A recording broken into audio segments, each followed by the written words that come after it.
Nous sommes, mon cher Axel, à nouveau dans un plein instant Garchimore, puisque tu es à 50 mètres pour cette présentation Moto Guzzi de l'hôtel où tu étais il y a 2 jours pour les essais de la gamme KTM. Entre-temps, tu t'étais pas un retour à Paris, mais finalement, c'était pas la peine.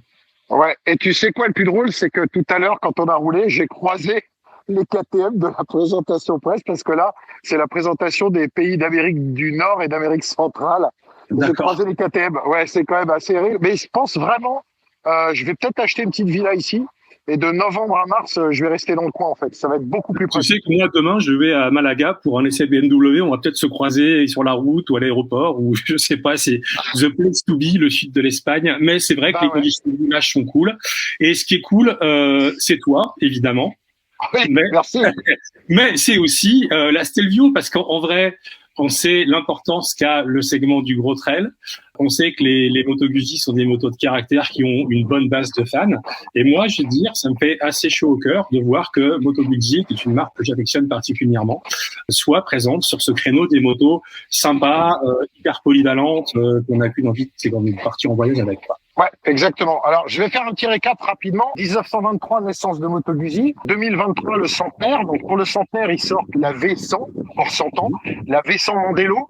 Une moto complètement nouvelle, un nouveau châssis. Enfin, tout est nouvel. Il n'y a aucune pièce commune.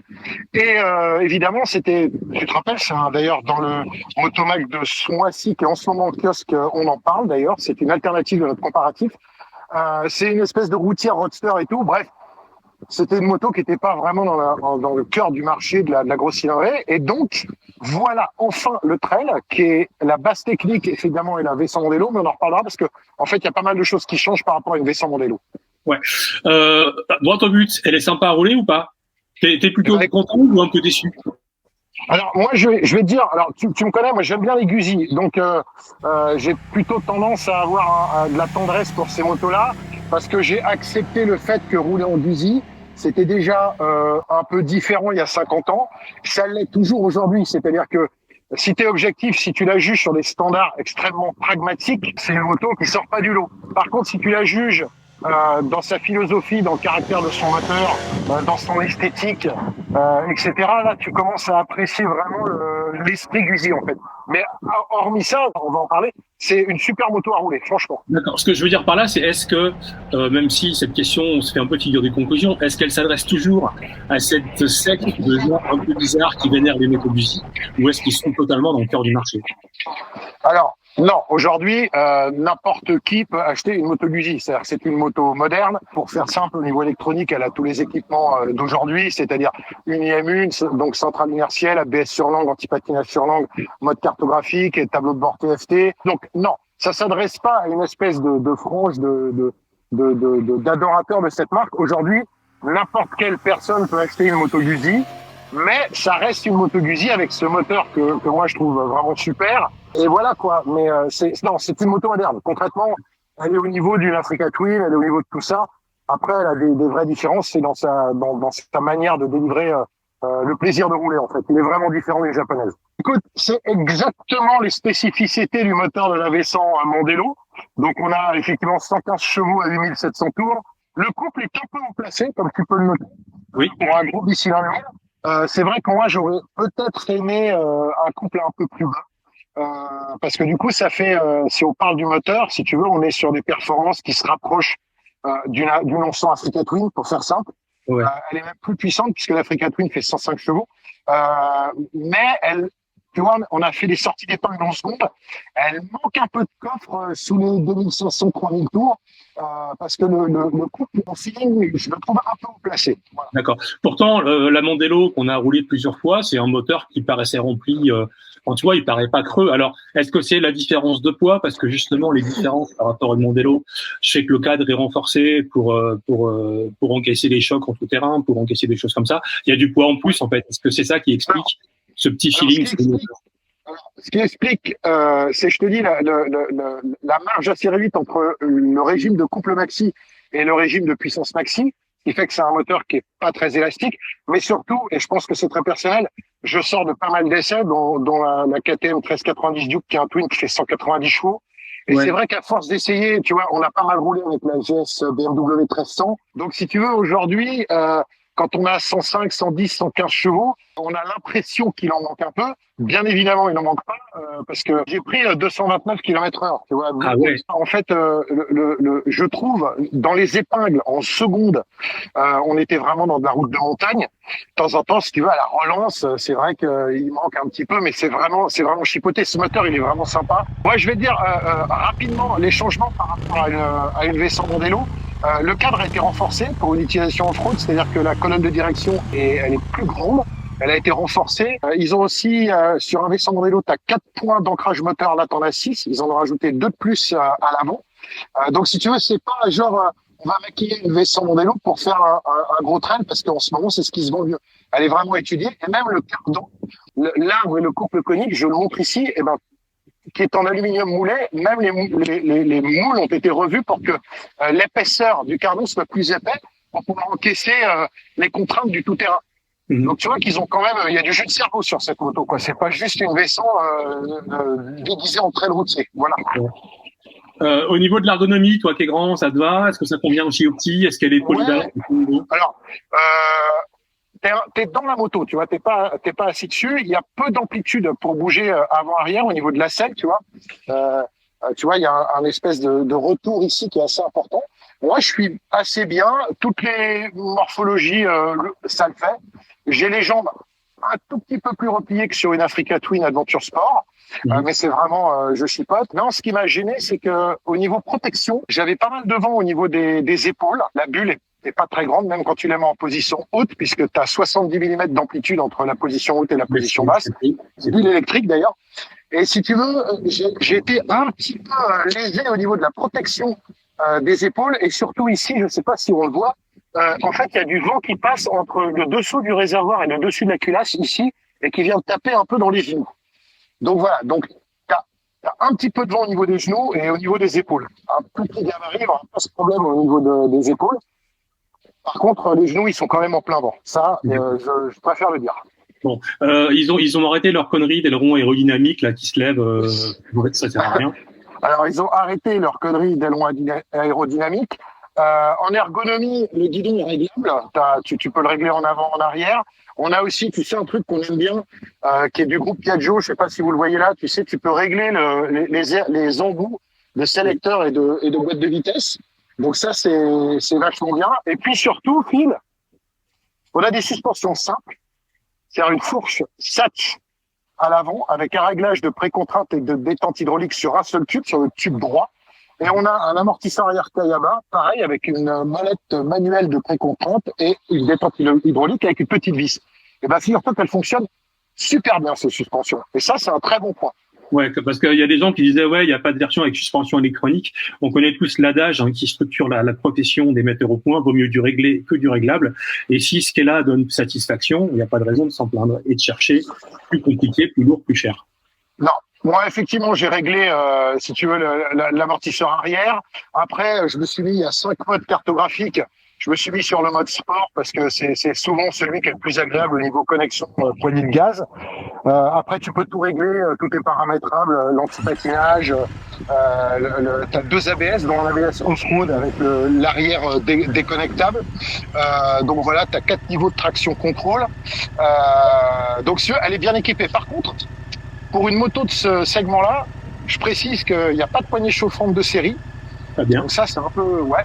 La selle chauffante, elle n'est pas de série non plus.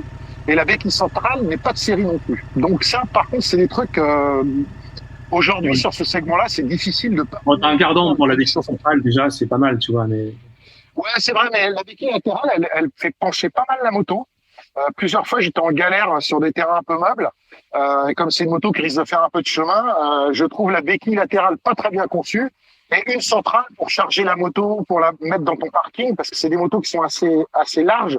Donc sur une béquille latérale, ça prend beaucoup de place dans un parking, tu vois. Donc moi, j'aimerais bien une petite centrale de série sur cette moto. D'accord. 2 dernières questions. Son positionnement chez une moto polyvalente, elle est c'est une moto de tourisme, c'est une moto un peu sportive. Et comment tu la définirais? Eh ben, écoute, moi, je la définirais, franchement, l'Africa Twin Adventure Sport que j'ai essayé il y a 3 semaines. C'est vraiment assez frontal. Alors, il y a le DCT sur la Honda, messieurs, dans le gabarit, dans le comportement routier, dans la performance du bicylindre. On pourrait aussi mettre pourquoi pas une Tiger 900 GT Pro qui pourrait être dans le même segment. Après, vers 6000, mais là on est beaucoup plus routier. Mais disons que moi je la place, je la place plutôt comme une Africa Twin. Mais son moteur est vraiment agréable. Elle est bien finie, elle est bien montée, l'électronique fonctionne bien. Donc si tu veux, c'est une moto plutôt sympa. Il y a deux modèles. Oui, il y a deux modèles. Oui, t'en as un avec toutes les radars et ce genre de trucs que toi tu affectionnes particulièrement. Voilà. Donc, t'en as une qui vaut 16 490 €, donc 16 500 €. Donc celle-là, c'est celle qu'on n'a pas roulée parce que on avait l'option avec le radar. Avec ce radar adaptatif, alors je vais en parler rapidement. Ça n'a rien à voir avec ce qu'on connaît, c'est-à-dire que celui-là, c'est qu'un radar qui t'alerte. C'est-à-dire, il t'alerte au tableau de bord. T'as une lumière plus un son si tu te rapproches trop d'une moto. Il t'alerte ton angle mort avec une lumière dans le rétroviseur, et il t'alerte aussi si tu changes de fil sans t'en rendre compte. Mais c'est passif si tu veux, ça t'alerte toi. Ça n'agit pas sur les freins, l'accélérateur ou quoi que ce soit. C'est vraiment un truc assez basique. Et tu as une option si tu prends la Guzzi départ usine avec le radar. Tu peux avoir une option qui joue sur ton cruise control, sur ton régulateur de vitesse, mais uniquement sur ça rend les gaz, mais ça ne freine pas. Donc, si tu veux, on est sur du radar pas ultra sophistiqué comme bien sur les KTM et des Ducati, et tu peux le déconnecter. C'est-à-dire que si la sirène t'ennuie ou quoi que ce soit, tu peux le déconnecter et rouler normalement. D'accord. Et ça, c'est pas mal. Mais c'est quand même un radar assez simple. Ce matin, sur le parking, ils nous ont fait la démo. Quand j'ai entendu la sirène, j'ai dit, OK, tu sais quoi, je vais me la jouer à l'ancienne. Donc moi, je te cache pas que j'ai déconnecté le bip. J'ai laissé les lumières au tableau de bord. Elles sont pas trop intrusives. Donc voilà, non, ça a pas bipé tant que ça. L'avantage, c'est que c'est pas le truc qui freine à ta place, tu vois, tu te sens pas dépossédé de ton rôle de conducteur. Donc non, moi ça m'a pas gêné, ça m'a même aidé une fois au niveau du contrôle de l'angle mort. Un confrère qui roule souvent d'une manière un petit peu débridée, je ne dirais pas non, il est arrivé un peu à mon cul, un peu à la ramasse. Et c'est vrai que j'ai tout de suite vu dans mon rétroviseur qu'il y avait quelqu'un qui était trop près de moi à l'entrée d'un virage. Donc c'est quand même pas mal. Ça serait pas Benoît Lafontaine par hasard que l'on salue? Benoît Lafontaine n'était pas là. Ah, Il fait que nous avons pu manger à notre faim. Bah oui, il a pas vidé tout le buffet à lui tout seul. Moi, j'ai tu le saches, il le sait d'ailleurs. Donc en fait, au final, si tu veux, elle est bien équipée d'origine. Tu vois, elle a l'électronique qu'il faut, ni plus ni moins. Elle a un shifter de série. Elle a quelques lacunes, c'est-à-dire les poignées chauffantes.